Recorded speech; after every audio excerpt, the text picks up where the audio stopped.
The effects of the new Israeli law to limit the judiciary's power are already being felt. A new survey found that more than a quarter of all Israelis are considering leaving the country if the judicial overhaul continues. The day after the law was passed, a new WhatsApp group called Doctors for Relocation had already attracted 3,000 members. So many Israelis, more than 1,000 physicians, now are starting to look for options for relocation for other countries. Others are planning to take an absence of leave or to get fired from their work.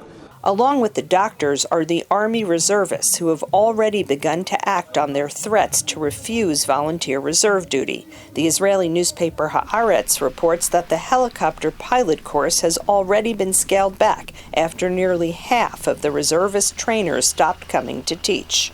We know that with the Air Force in about 30 days from now, we will have, let's say, less skilled pilots than we had before. There are also economic consequences. Both credit rating agencies Moody's and Standard & Poor's have warned that investors are losing confidence in Israel. The value of the shekel has depreciated 17% over and above what would have been predicted by normal market conditions. That is a lot. Moreover, we see that since the elections, the Israeli stock exchanges have been severely underperforming. This implies a loss of wealth on the order of 300 billion shekels, which is about $80 billion. And this is by the time that just one law has passed. Many of the protest leaders come from Israel's high-tech sector, and analysts worry about a brain drain.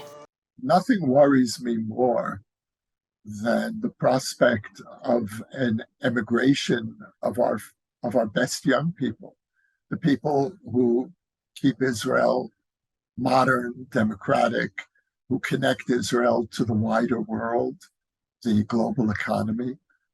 These are the people that are the backbone of what we call here the startup nation, the Israeli success story.